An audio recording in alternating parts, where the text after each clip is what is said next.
Winter time is the time for fires, for long, slow-cooked, delicious, tender meat dishes, for apples, for pears.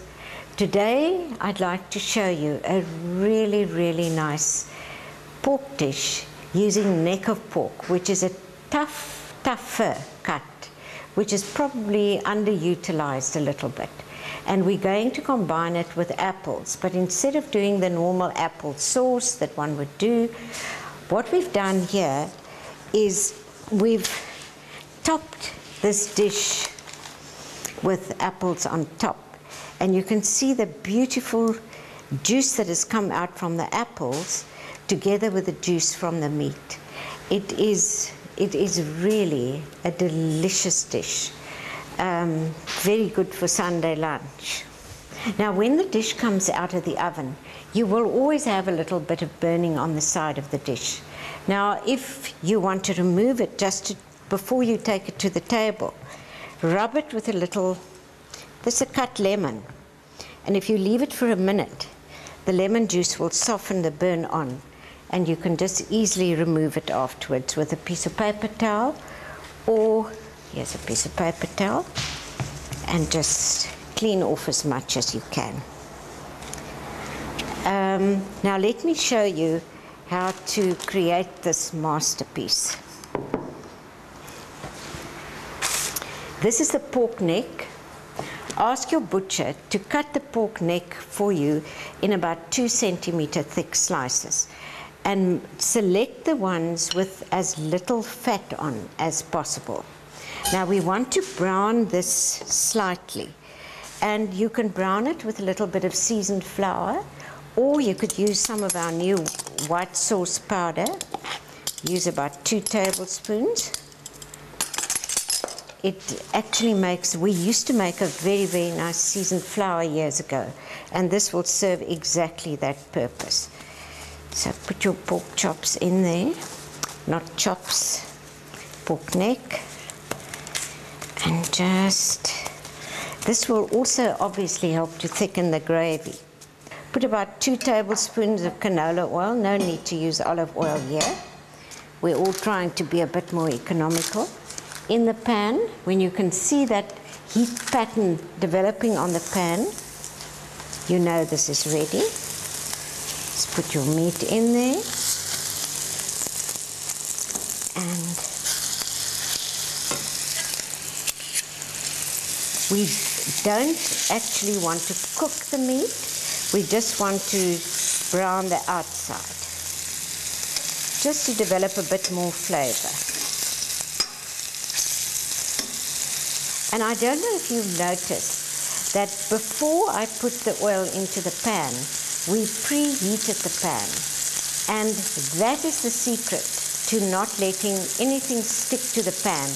If you add hot oil, if you add the oil to a hot pan, then the little oil droplets fill all the pores in the pan.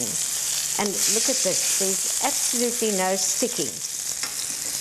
Whereas if I added my oil to a cold pan, I wouldn't get the same effect. So always preheat the pan and then add the oil.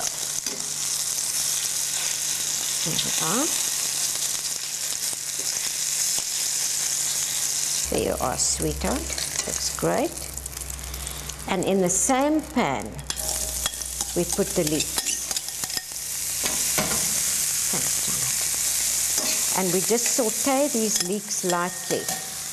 Leeks, unlike onions, don't have to be cooked to such a degree. Onions definitely improve if you cook them very, very slowly until they've wilted completely. Leeks are gentler, so as long as you cook them for a shortish time, and they must just wilt. While we're doing the leeks, at this stage, we add the seasoning. I'm going to use some meat spice, and just turn it round. Season the other side. Smells good, smells right. That old-fashioned kind of, we're aiming here for spicy tastes.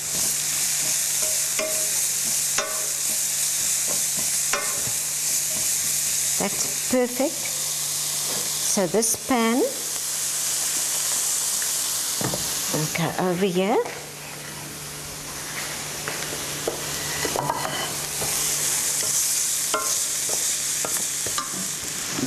The leeks now go into the dish. Now here we've got the leeks in the dish in which we're going to bake the dish. That's lovely.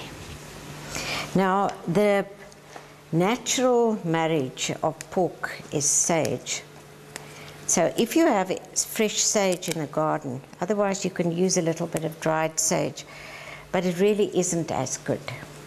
Sage grow especially well in the winter when all the other herbs are a little bit moch. Put a little bit of sage down at the bottom. Then put the meat on this lovely bed of leeks and sage. I mean, you can just see by looking at it that it's bound to taste right.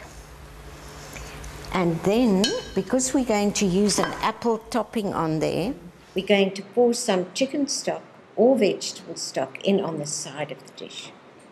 Savory gravy. And the other natural marriage with pork is cloves. You can just put one little clove to each one of these.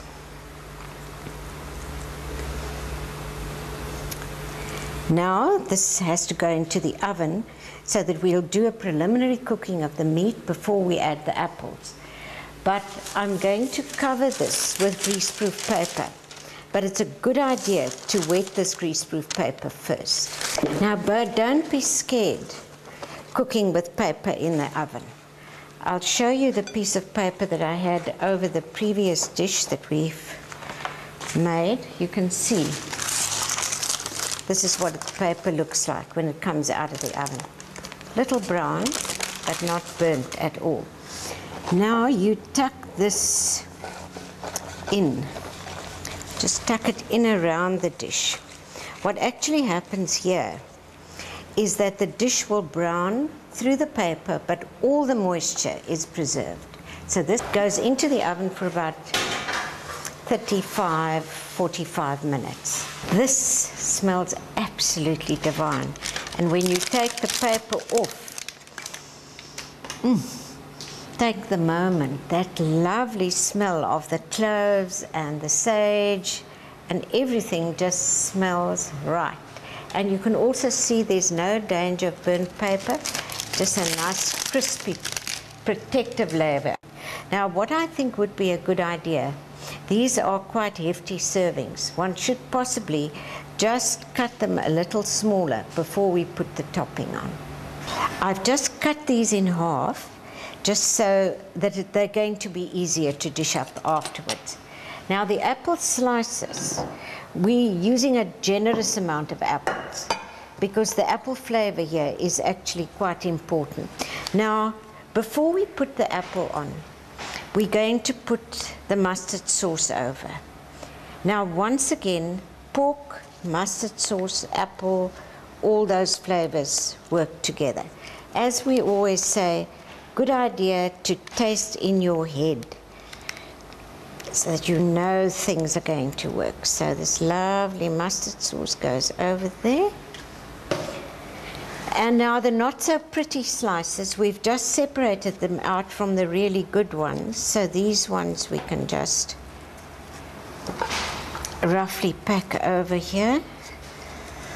Now once you've put your preliminary base layer with all the sort of ordinary slices, then you keep your best slices with this pretty little star pattern in the middle, and we pack that over the top. Sugar always adds immeasurably to the flavor of anything, sweet or savory. We're just going to put a little bit of brown sugar. And now it goes into the oven. Bon appetit.